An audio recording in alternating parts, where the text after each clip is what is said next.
అందరికీ నమస్కారం. ఓం శాంతి. Inspiring videos ఈ కార్యక్రమంలో ప్రతిరోజు మనమందరూ కూడా మంచి మంచి విషయాలతో మన జీవితంలో ఒక పరివర్తన చేసుకునేటువంటి కథలని మనం తెలుసుకోపోతున్నాం.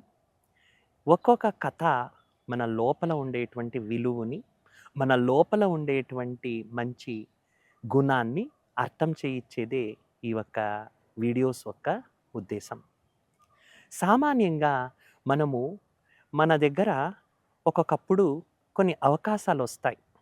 ఆ అవకాశాలని మనం వదిలేస్తాం. అంటే కొంతమందికి జీవితంలో ఏదన్నా చెయ్యాలా అని అనుకుంటారు. కానీ చేసే ముందు ఏదో ఒక్క ఆలోచన మనకు మంచిగా అనిపించకపోతే ఆ సమయంలో దాన్ని పోస్ట్‌పోన్ చేసుకొని పోతారు. ఇలా పోస్ట్‌పోన్ చేసుకొని పోతూ ఉంటే, కాలహరణం చేస్తూ పోతే ఆఖరికి మనం ఏం చెయ్యాలనుకుంటామో దానికి కూలిపోతాం. అందుకే చెప్తారు, రేపు చెయ్యాలా అనుకునే పని ఈరోజే చెయ్యాలంట. ఈరోజు చెయ్యాలనుకునే పని ఆ సమయంలో ఇప్పుడే తక్షణమే ఇమ్మీడియేట్‌గా చేయాలంట. అప్పుడే మన జీవితంలో మనం ఏదన్నా ఒక సంతృప్తిని పొందుతాం. లేకపోతే ప్రొక్రాస్టినేషన్ అంటారు కదా! ఈ పోస్ట్‌పోన్ చేస్తూ పోయామనుకోండి, అప్పుడు మనము జీవితంలో మన దగ్గర ఉండేటువంటి ఒక ఎన్నో రకరకాల అవకాశాలని మనం వదిలేసుకుంటాం. ఆఖరికి మనం ఏమనుకుంటాం అది చేయలేకుండానే అది జీవితమంతా అలానే ఎండ్ అయిపోతుంది. దీన్ని దృష్టిలో పెట్టుకుని నేను ఒక మంచి కథని మీకు ఇప్పుడు తెలియజేస్తున్నాను. ఒక గ్రామంలో ఒక పంచాయతీ పెద్ద తన ఇంట్లో ఎవరన్నా కూడా రాత్రిపూట విశ్రాంతి తీసుకోవడానికి వస్తే వాళ్ళకి ఆశ్రయాన్ని ఇచ్చేవాడు, భోజనం కూడా పెట్టేవాడు. ఆ ఒక్క ముసలాడు అంటే ఒక వృద్ధుడు, చాలా అనుభవం ఉండే వృద్ధుడు తన ఇంట్లో వాళ్ళ పిల్లలకి తెలీదు, ఎవరికీ తెలీదు, తన ఒక్క వస్తువులు పెట్టుకునేటువంటి ఒక పెట్టెలో ఒక మంచి గోల్డ్ ప్లేట్, భోజనం తినేటువంటి గోల్డ్ ఒక ప్లేట్ ఏదైతే ఉంటుంది ఆ ప్లేటుని గుప్తంగా దాచిపెట్టుంటాడనమాట. అది ఎవరికీ తెలీదు. అతను ఏమనుకుంటాడు, ఈ బంగారు ప్లేట్లో, ఈ బంగారు కంచంలో, ఈ బంగారు ఒక ఏదైతే ఈ వెజల్ ఉంది, దీంతో ఎవరు యోగ్యమైన వ్యక్తి ఉంటారో వాళ్ళకి దీంతో భోజనం పెట్టాలా అని అనుకుంటాడు. ఒకసారి ఒక సన్యాసి ఊరూరు తిరుగుతూ తీర్థయాత్రలకు ప్రయాణం చేస్తుంటాడు. వెళుతూ వెళుతూ ఈ పంచాయతీ పెద్ద ఉన్న ఊరికి వస్తాడు. ఆ రోజు చీకటి అయిపోయి ఉంటుంది, రాత్రి పడుకోవడానికి ఆశ్రయం కావాలి. ఇతని దగ్గరికి వస్తాడు ఆశ్రయం పొందడానికి.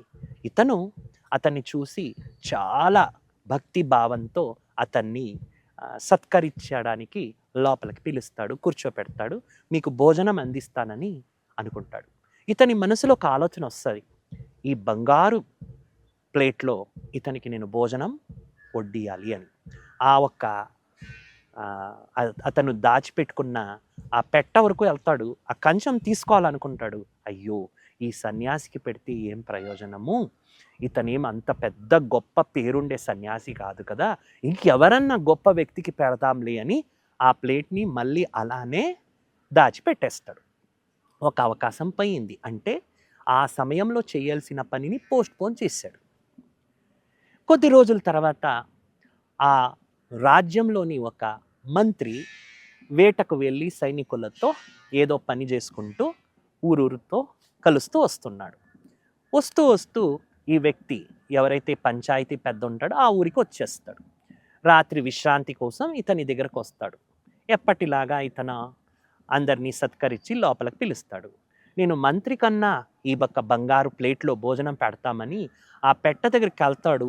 ఆ పెట్ట తెరిచి ఆ ప్లేటుని తీసుకుంటాడు. మళ్ళీ తన బుద్ధిలో ఒక ఆలోచన వస్తుంది, ఈ మంత్రికి పెడితే ఏం ప్రయోజనము, ఇతనికన్నా పెద్ద రాజు కదా గొప్పవాడు, ఆ రాజుకి పెడితే బాగుంటుంది అని చెప్పి ఇతను ఏం చేస్తాడు, మళ్ళీ తలుపు వేసేస్తాడు. మళ్ళీ ఆ ఒక చేయాల్సిన పనిని పోస్ట్‌పోన్ చేసేస్తాడు. ప్రోక్రాస్టినేట్ చేసేస్తాడు. అలానే అతనికి సాధారణమైనటువంటి ప్లేట్లో భోజనాన్ని అందిస్తాడు.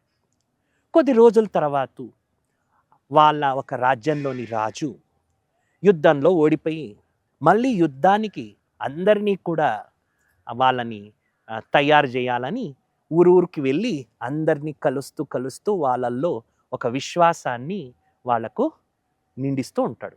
రాత్రి అయిపోతుంది, ఇతని దగ్గరకు వస్తాడు ఆశ్రయం పొందడానికి, విశ్రాంతి కోసం. ఇతను ఇది చాలా మంచి అవకాశం కదా, ఇప్పుడన్నా ఇతనికి నేను బంగారు ప్లేట్లో భోజనం పెట్టేయాలా అని చెప్పి ఆ పెట్ట దగ్గరికి వెళ్తాడు. ఆ ఒక ప్లేట్ తీసేటప్పుడు మళ్ళీ ఒక ఆలోచన వస్తుంది, ఇతను ఏదన్నా పెద్ద విజయాన్ని సాధించిన రాజేం కాదు కదా, ఓడిపోయిన రాజు కదా, ఇతనికి పెడితే ఏంటి, ఇంకా గొప్ప రాజు, చరిత్రలో పేరు ప్రతిష్ఠ ఉండే రాజుకి దీంతో భోజనం పెడితే ఈ ఒక ప్లేట్కి వాల్యూ వస్తుందని చెప్పి మళ్ళీ పెట్టని అలానే బంద్ చేసేస్తాడు. ఇలానే కొద్ది సంవత్సరాల తర్వాత ఆ ఒక్క వ్యక్తి ఎవరైతే పంచాయతీ పెద్ద ఉంటాడో అతను చనిపోతాడు. అతను చనిపోయిన కొద్ది రోజుల తర్వాత వాళ్ళ ఇంటి వాళ్ళు ఇతనిది పాత వస్తువులనన్నీ కూడా బయటికి తీస్తూ ఉంటారు. తీస్తూ ఉన్నప్పుడు ఈ బంగారు తట్టను తీస్తారు, కానీ అది నల్లగా రంగు మారిపోయి ఉంటుంది. చాలా రోజుల వరకు కూడా అది బయట లేదు కదా, దాని కలర్ బ్లాక్ అయిపోయి ఉంటుంది. అప్పుడు వాళ్ళకి ఇది బంగారని తెలియదు, ఎందుకంటే ఎప్పుడూ ఇతను చెప్పలేదు, వాళ్ళ ఇంట్లోనే గుప్తంగా దాచిపెట్టాడు. వాళ్ళేమనుకుంటారు, ఈ తట్ట ఏమిటికి పనికి రాదని చెప్పి దాన్ని వీధిలో ఉండే కుక్కకి భోజనం పెట్టడానికి దాన్ని వాడుతూ ఉంటారు. మిత్రులారా, దీని ద్వారా మీకు తెలియచేసేది ఏంటంటే, మనం ఎవరికన్నా ఏదన్నా మంచి చెయ్యాలనుకుంటే ప్రొక్రాస్టినేషన్ అంటే పోస్ట్పోన్ చేయకూడదు. ఎప్పుడు చేయాలనుకుంటామో అప్పుడే చేసేయాల. ఎప్పుడు మనకు అవకాశం వస్తుందో అప్పుడే చేసేయాలి. మళ్ళీ చేస్తా, ముందుకు చేస్తా, రేపు చేస్తా, ఎల్లుండి చేస్తా, వాళ్ళకి చేస్తా, వీళ్ళకి చేస్తా, అప్పుడు చేస్తా, ఇప్పుడు చేస్తా, ఇలా అనుకుంటూ పోయామంటే మన జీవితంలో ఎప్పుడు కూడా మనము ఏం చేయలేమో, ఆ ఒక సంతృప్తి పొందలేమో. మనము ఉండంగానే దాని యొక్క విలువ మనకు అర్థం కాదు. చూసారా, ఒక బంగారు తట్ట అంటే బంగారు ప్లేట్ ఏదైతే భోజనం తినే భాగ్యము ఎవరికి వచ్చింది, ఆఖరికి కుక్కకు వచ్చింది. అంటే మనము గాన మన జీవితంలో ఏదన్నా మంచిది చెయ్యాలా అనుకునే ఒక సంకల్పం, ఆలోచన వచ్చినప్పుడు అప్పుడే చేయాలా, ముందుకేసామంటే అది వ్యర్థమైపోతుంది. అందువల్ల మనం జీవితంలో ఏది చెయ్యాలనుకుంటామో అప్పుడే చెయ్యాలా. అందుకే చెప్తారు, if not now then when, now or never. ఇప్పుడు చేయకపోతే ఇంకెప్పుడు చేయలేము. ఇప్పుడు మన దగ్గర ఉండేదాన్నే అనుకున్నప్పుడే చేసేస్తేనే మనం సంతోషంగా ఆ ఒక్క ఆనందాన్ని మన ప్రత్యక్షతలోనే అనుభవిస్తాం, లేకపోతే అన్నీ కోల్పోతాము. అందువల్ల మన జీవితంలో మనము ఈ కథ ద్వారా తెలుసుకోవాల్సింది ఏమిటి అంటే, do not postpone, do it now అనేదే ఈ కథ ద్వారా తెలుసుకునేది. ఈ విషయాలతో మనమందరం మనలో ఒక పరివర్తన చూడాలనేదే ఇన్స్పైరింగ్ వీడియోస్ ఒక ముఖ్య ఉద్దేశం. మళ్ళీ ఇంకా ఎన్నెన్నో మంచి మంచి కథలు, విషయాలతో మనము మంచిగా పరివర్తన చేసుకుందాము. మళ్ళీ కలుసుకుందాము. Thank you.